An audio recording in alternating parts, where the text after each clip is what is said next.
இப்போ வரைக்கும் முக்கியமான கோயில்களில் பார்த்தீங்கன்னாக்கா இந்த விஐபி தரிசனங்கிற பேரில் கட்டண வசூல், அது தவிர்த்து தனியாகவும் ஒரு தொகை வசூலிக்கிறதாகவும் ஒரு குற்றச்சாட்டு இருக்குது.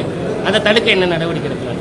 இல்லைங்க, விஐபி முறை, உபயதாரர்கள் முறை, அதே போல் இதெல்லாம் திருப்பதி போல எங்களுடைய இது எல்லாத்தையும் ஒழிக்க முடியாது. ஏன்னா இந்தியா முழுவதும் அந்த முறை உள்ளது.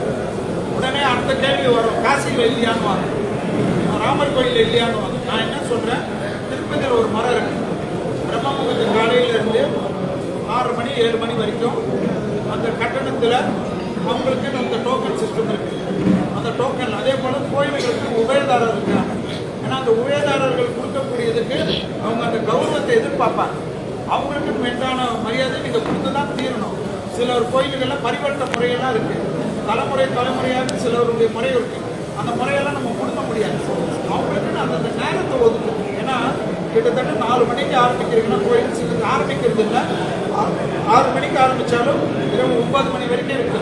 அதனால் இந்த பிரேக்கப் தர்ஷன் இருக்கு, பிரேக் தர்ஷன் இருக்குது. அது போல் நீங்கள் கொடுங்க. அதை கொடுத்துட்டு மற்ற நேரத்தில் பொது தரிசனம் கொடுங்க. அந்த பொது தரிசனத்தில் எந்த விஐபிக்கும் முக்கியத்துவம் கொடுக்காதீங்க. அது யாராக இருந்தாலும், மந்திரியாக வந்தாலும் அந்த பிரேக்கப் தரிசனத்திலையும் அந்த முறைகள் இருக்கக்கூடிய நேரத்தில் மட்டும்தான் அலோ செய்வோன்னு தமிழ்நாட்டில் இருக்கிற கோயிலில் ஒரு சட்டம் கொண்டு வந்துட்டாங்கன்னா இந்த பிரச்சனை வராது. எல்லா இடத்துலையும் இவரை குருக்கள் துட்டு வாங்கினாங்க, பூஜாரி துட்டு வாங்கினாங்க, கோயிலில் வேலை செய்கிறவங்க துட்டு வாங்கினாங்க, இவங்க வாங்கினாங்க, பிஜேபிக்காரங்க கூட துட்டு வாங்கினாங்கன்னு சொல்லிட்டீங்க. ஸோ யாரும் துட்டு வாங்க வேணாம். கோயிலே டிக்கெட் போட்டு விற்றுக்கிட்டோம். 1 லட்ச ரூபாய் டிக்கெட் கூட நீங்கள் விற்றுட்டீங்க. அது பக்தர்கள் வந்தால் எங்களுக்கு சந்தோஷம். ஏன்னா கோயிலும் நிறைய நல்ல காரியம் பண்ணணும், அன்னதானம் பண்ணணும். கோயிலில் நிறைய மெயின்டெனன்ஸ் இருக்குது. கோயிலில் வேலை செய்கிறவங்களுக்கு இது கொடுக்குறது. என்னை பொறுத்த வரைக்கும் லட்சக்கணக்கான மக்கள் வரக்கூடிய கோயிலுக்கு நீங்கள் டாய்லெட் கட்டி கொடுங்க, பாத்ரூம் கட்டி கொடுங்க. அதே போல் தங்க விடுதிகள் அந்த காலத்தில் லாபட்டியாக இருக்கும். அதெல்லாம் போல அதே போல் ஆக்கிரமிப்பை தயவு செய்து ஒதுக்கி வைங்க. அந்த காலம் எல்லா கோயிலும் தேரோட வீதியாக தான் இருந்தது. இப்போ நடை வீதியாக மாற்றிட்டீங்க. ஸோ அப்போல்லாம் இது ஆக்கிரமிப்பில் தானே இருக்கும். தேர் ஓடாத ஒரு கோயில் தமிழ்நாட்டில் எந்த கோயிலும் கிடையாது.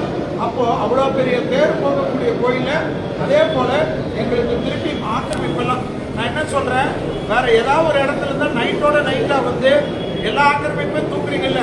கோர்ட்டு உத்தரவு போட்டிருக்கு, எல்லாமே இருக்கு. நாங்கள் என்ன சொல்கிறோம், தேர்தலுக்காக பார்க்கக்கூடாது. எங்கள் மக்களாக இருந்தாலும் பக்தர்களுடைய வசதிகள் கரெக்டாக பக்தர்கள் வர வேண்டும், தரிசனம் செய்ய வேண்டும், சந்தோஷமாக போக வேண்டும். டாய்லெட்டை கட்டிட்டு கவர்மெண்ட் மெயின்டைன் பண்ணணும்னு அவசியம் இல்லை.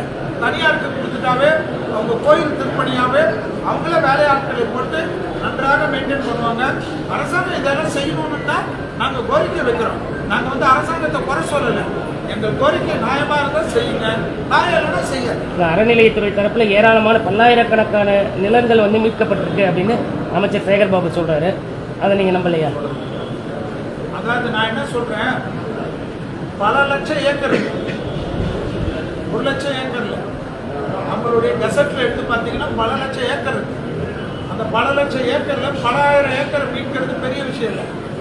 சட்டம் அரசாங்கம் நினைத்தால், அரசு எந்திரங்கள் நினைத்தால், அரசு உடனடியாக தீர்க்கமாக இருந்தால், கட்சிக்காரங்களுக்கு கொடுக்குறாங்க, லட்சக்கணக்கான ஏக்கர்கள் திருப்பி வரும்.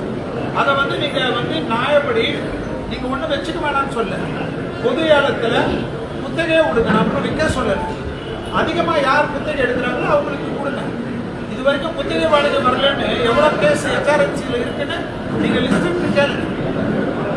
10 ரூபா ஒரு ஏக்கருக்கு, 15 ரூபா ஒரு ஏக்கருக்கு. நல்ல நெல்விளையம் பூமியில் தஞ்சாவூரில் ஒரு ஏக்கருக்கு 100 ஏக்கருக்கு 150 ரூபாயில் இருக்குது. இதெல்லாம் நியாயமா? இதெல்லாம் அடுக்குமா? கோயில் சொத்து, சிவன் சொத்து, குலம் வழங்காதுன்னு சொன்னால் கூட எல்லா சொத்தும் யார் யார்கிட்ட இருக்குதுன்னு பார்த்தீங்கன்னா அங்கே ஒரு கொடி பறக்கும். ஸோ இந்த கொடி பறக்கிறதெல்லாம் விட்டுட்டு மக்களுக்கு இவ்வளோ லட்சக்கணக்கான இதை எடுத்து நல்ல காரியம் நீங்களே நிறைய பண்ணுங்க. நாங்களும் கூட இருக்கிறோம் தான் சொல்றோம். உங்க ப்ரொஃபஷனை ஒட்டி ஒரு கேள்வி, வரக்கூடிய சட்டமன்ற தேர்தல் எப்படி இருக்கு வாய்ப்பு? அதாவது நான் சொல்றது தான் ஓப்பனா, தேர்தலுக்கெல்லாம் வந்து டிசம்பரில் தான், டிசம்பர் வரைக்கும் அதிச்சார குருன்னு ஒன்று உண்டு. நீங்கள் கேட்டீங்கனாலும் ஜோசியத்தில் சொல்லுங்கள். அதிச்சார குருவில் எந்த தலைவர் இருப்பாங்க, எந்த தலைவர் போவாங்க, எந்த கட்சி யாரோட இருக்கும்லாம் தெரியாது. ஸோ டிசம்பர் 20ஆம் தேதி வரைக்கும் தமிழ்நாட்டுக்கு குழப்பம் இருக்கும். டிசம்பர் 20ஆம் தேதி உங்களுக்கே ரிசல்ட் தெரிஞ்சிடும். அவ்வளோதான் சார். பழமை வாய்ந்த கோட்டை மாரியம்மன் கோவிலில் இது காணிக்கையாக வழங்கப்பட்ட மாடுகள் வந்துட்டு பண்ணாரின்னு சொன்னால் அது கோட்டை மாரியம்மன் தான். சொல்லுங்கள் சார். கோட்டை மாரியம்மன் கோவிலில் மாடு திருடப்பட்டது, வெட்டி மூடு போடப்பட்டது, கைப்பற்றது. ஆனால் இந்து முன்னணி தலைவர் காடேஸ்வர சுப்பிரமணியம் மட்டும் அறிக்கை பாரதிய ஜனதா கட்சியினர் முக்கிய நிர்வாகிகளோ ஆன்மீகர்களோ எந்த விதமான அறிக்கை வெளியில என்ன காரணம்? கலந்துட்டாங்க. எல்லாமே கூட இருந்து அந்த போராட்டத்தில் கலந்துருக்காங்க. ஆன்மீக பிரிவு தான் முன்னெடுத்து செஞ்சிருக்கு. அதனால சென்னை கிருஷ்ணன் மனு கொடுத்துருக்காங்க. எடுத்து பாருங்க. பெட்டிஷன் மட்டும் தான் கொடுத்தீங்க. எந்த ஒரு சேலத்தில் வந்து கோயில் முன்பாக ஒரு ஆர்ப்பாட்டமோ என்ன பண்ண பேர் ரிமாண்ட் சார், 3 பேர் ரிமாண்ட் சார். செய்தி கொடுத்தவரே நான் தான், செய்தியை போட்டவரே நான் தான். சொன்ன உடனே ஆனால் நான் கேட்கறது வந்து காடேஸ்வர சுப்பிரமணியன் அறிக்கை வெளியிட்டார். பாரதிய ஜனதா கட்சியுடைய மாநில தலைவர் எங்க போனாரு, அல்லது ஆலயப்படி பாதுகாப்பு எங்க போனாரு? ஆலயப்படி தான் நான் உட்காந்துருக்கேன். இப்போ அதுதான் உங்க இதுல தான் வந்து பேசிட்டு இருக்கேன். நான் என்ன சொல்றேன், இது ஏதோ உள்நோக்கத்தோட நீங்க பேசலாம். ஆனால் எங்களுக்கு என்னன்னா எல்லா விஷயத்துக்கும் இப்போ கூட தான் 2 பேர் காவலாளிகள் இது பண்ணது எங்கள் மாநில தலைவரும் கொடுத்துருக்காரு, நாங்களும் கொடுத்துருக்குறோம். இதை உங்கள் மூலியமா கோரிக்கை வைக்கிறோம். கடுமையான இது பண்ணணும்னு சொல்கிறோம். பாதித்தவர்கள், உயிர் போனவர்களுக்கு அரசாங்கம் வந்து சாராய சாவடி இல்லாமல் எங்களுக்கு கோரிக்கை வைக்கணும்னு எல்லாத்தையும் சொல்கிறோம். எங்களுடைய ஒரு ஆலய பிரிவு, மேம்பாட்டு பிரிவு, ஒரு நிர்வாகிகளும் அங்கே இருக்கக்கூடிய இந்து முன்னணி, RSS, விஸ்வ இந்து பரிஷத்தோட எல்லா போராட்டத்திலும் போகிறாங்க. அவங்களும் அரெஸ்ட் ஆகுறாங்க. அதே போல் வந்து அந்த இதை வந்து இந்து முன்னணி அவர்கள் கொடுத்திருக்கக்கூடிய அந்த வீடியோ கிளிப்பிங்கில் தான் அரெஸ்ட் செய்திருக்கிறார்கள். அரெஸ்ட் செய்தவர்களுக்கு அதான் அவர்கள் நண்பர்கள் மூலியமாக, பத்திரிகையாளர் மூலியமாக கிடைச்ச வீடியோ கிளிப்பிங். அது கொடுத்தது தான், நீங்க கொடுத்தது தான். ஆமா, நீங்க கொடுத்தது தான், நீங்க சொன்னது தான், நீங்க கொடுத்த வீடியோ கிளிப்பு தான். அதெல்லாம் கோயிலெலாம் கொடுக்கல, எங்களுக்கு பத்திரிகை நண்பர்கள் தான் கொடுத்தாங்க. ஸோ அதை கொண்டு வந்து இப்போ சேர்த்ததே எங்களுடைய நிர்வாகிகள் தான். அது மூலிமா இப்போ அரெஸ்ட் பண்ணியிருக்காங்க. அரெஸ்ட் பண்ணிட்டு அவங்களுக்கு பெயில் கொடுத்துட்டு ராஜ மரியாதையே பண்ணுவாங்க. ஏன்னா அதையெல்லாம் தான் அடுத்த ஒரு இதில் வந்து எங்களுடைய 20ஆம் தேதி 29ஆம் தேதி மாநாடுல, கும்பகோணம் மாநாட்டில் பிரிஞ்ச பிறகு இது போல என்னென்ன நடந்திருக்கிறதோ ஆலயத்தில், அதே போல வந்து மாடுகளுக்கு தமிழ்நாட்டுடைய ஆலயத்தில் என்னென்ன ஆக்கிரமிப்போ எல்லா லிஸ்ட்டும் எடுத்துட்டு இருக்கிறோம். ஏற்கனவே கோயம்புத்தூர்லேயே வந்து அதை பற்றி பேசியிருக்கிறோம். யார் யார் ஆக்கிரமிப்பு செஞ்சிருக்கிறாங்க எல்லா லிஸ்ட்டும் எடுத்துருக்கிறோம். எல்லாமே மொத்தமாக ஜனவரி மாதத்துக்குள்ளாக தமிழ்நாடு மதுரை கோர்ட்டிலையும் தமிழ்நாடு கோர்ட்டிலையும் போட்டு வழக்கு போட்டு சம்பந்தப்பட்ட துறை HRNC உடைய செக்ரட்டரியாக இருக்கட்டும், HRNC கமிஷனராக இருக்கட்டும், கோர்ட்டுக்கு வந்து நீதிமன்றத்துக்கு வந்து எல்லாத்துக்கும் நாங்கள் கொடுக்கக்கூடிய அத்தனையுடைய குற்றச்சாட்டுக்கும் பதில் சொல்ல வேண்டிய கடமை அவர்களுக்கு உருவாக்குற சூழ்நிலையை எங்களுடைய வழக்கறிஞர்கள் டீம் வந்து செஞ்சுக்கிட்டாங்க. போதை கலாச்சாரம் அதிகரிச்சதுனால கிராமப்புற கோயில்கள் இங்கே குறைக்கப்படுகிறது, திருடப்படுகிறது. ஆனால் இது குறித்து போலீசார் வழக்கு பதிவு செய்யவில்லை. கிராம மக்கள் மிரட்டப்படுகின்றனர். குற்றச்சாட்டு அதுக்கு என்ன சொல்லுங்க? அதாவதுங்க, இது வந்து நான் என்ன சொல்றேன், இந்த பார்ப்பா, பத்திரிகைக்காரர் தான் சொல்றாரு தமிழ்நாடு ஃபுல்லாக போதை கலாச்சாரம் வந்திருக்குது. ஸோ நாங்கள் தான் சொன்னோம்னு சொன்னால் உடனே யூபியை பார், பீகாரை பார், மகாராஷ்டிரா பாருன்னு சொல்லுவீங்க. நான் என்ன சொல்கிறேன், நான் தமிழ்நாட்டில் இருக்கிறேன். தமிழ்நாடை பற்றி தான் பேச முடியும். தமிழ்நாட்டில் போதை கலாச்சாரம் ஒரு நாளும் ஒரு ரீல்ஸில் பார்க்குறீங்க. எல்லாமே கிராமத்தில் மட்டும் இல்லை, எல்லா இடத்துலையும். நேற்று கூட நம்ப மாட்டீங்க, சென்னையில் ஒரு துப்புரவு தொழிலாளியே ஒரு ஆள் பைக்கில் வந்து ஆபாசமாக தன்னுடைய எல்லா ஆடைகளையும் கழட்டி அந்த அம்மா கிட்ட காட்டி, அந்த அம்மா தொடப்ப கட்டையில் கொண்டு அந்த ஆளை அடித்து துரத்தி முழுவதுமாக போதையில் வந்து ஒரு துப்புரவு தொழிலாளி ராத்திரி 2 மணிக்கு வேலை செய்கிற ஒரு அம்மாவை அந்த அளவுக்கு துன்பப்படுத்தக்கூடிய அளவுக்கு இன்றைக்கு தமிழ்நாட்டில் போதையுடைய தாக்கங்கள் இருக்கு. நான் சொல்றது மாநில காவல்துறை தான். அரசாங்கத்தை குறை சொல்வதோட மாநில காவல்துறை அவர்களுக்கு தெரியாத விஷயமே தமிழ்நாட்டில் நடக்காது. அவர்களுக்கு ஒரு ஊரில் யார் யார் என்ன விற்கிறார்கள், யார் யார் என்ன செய்கிறார்கள் என்று அத்தனையும் நம்மளுடைய டெலிபோன் டைரக்டரி போல இருக்கும். நீங்கள் நினைத்தால் அரசுக்கு நல்ல பேரை கொடுக்கலாம்.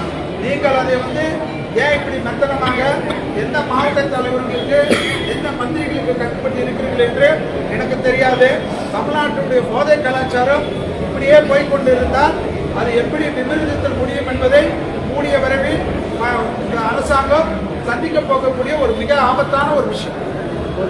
உயர்நீதிமன்ற ஏங்க உண்டியல் உடைக்கிறத பத்தி பேசுறீங்க, ஒரு பெண்மணிக்கு கொடுக்கக்கூடிய பிரச்சனையோட இந்த உண்டியல் உடைப்பு எனக்கு பெருசா தெரியல. ஏன்னா உண்டியல் உடைப்பு வந்து அவர்களுக்கு தேவைக்கு பூர்த்தி செய்யறதுக்கு, அதனால கிராமத்தில் இருக்கிற கோயில்ல கூட எல்லாமே என்னை பொறுத்த வரைக்கும் இந்த உண்டியல் உடைப்பு இது போல நடக்கிறதுனால இனிமேலும் உங்களுடைய எல்லா விதமான வருமானமும் நீங்கள் மோடிஜி சொல்லிய டிஜிட்டல் முறையை பின்பற்றினால்தான் இது போல போதை ஆசாமிகள் எடுத்திருந்து தப்பிக்க முடியும். அப்ப கோயில் உண்டியல் எடுத்துருவாங்க. எடுக்கணுங்க, எடுக்கணும். எதுக்கு? டிரான்ஸ்பரண்ட் வரட்டும். ஏன்னா உண்டியல்ல சைட்ல போறதுல நீங்க தானே ஃபில் பண்ணி கொடுக்குறீங்க. சார் இந்த வயசுல சார் நீதிமன்ற தீர்ப்புக்கு அப்புறம் கோயில்களில் ஆகம விதிகள்லாம் மீறப்படுதுன்னு சொல்றீங்க. அதே மாதிரி இந்து வழிபாட்டு முறைகளில் மற்ற மதத்தினர் தலையீடு அதிகமாக இருக்குதுன்னு சொல்றீங்க. இதன் அடிப்படையில் எந்த முக்கியமான கோயில்கள் அந்த மாதிரி மீறப்பட்டிருக்கு? இதானுங்க, இப்போ திருவண்ணாமலை இருக்கு. திருவண்ணாமலையில இப்போ கோர்ட் வந்து தான் கட்டுற பில்டிங்கை நிறுத்த சொல்லியிருக்கு. அதே போல வந்து நீங்க மதுரை கோயில் இருக்கு. இப்போ வந்து நாங்கள் திருநெல்வேலியில கூட ஒரு கட்டிடம் கட்ட வேண்டியது. ஐயா சொன்னாரு, ஆலய மேம்பாட்டுத்துறை தான் கேஸ் போட்டது. சிவசுப்பிரமணியம்ன்றது எங்களுடைய செயலாளர் தான் போட்டாரு. போட்டு தான் ஸ்டே வாங்கணும். எல்லா கோயிலையும் ஈவோ வருவாரு. அவருக்கு ஒரு ஆபீஸ் கட்டணும்னா கண்டிப்பா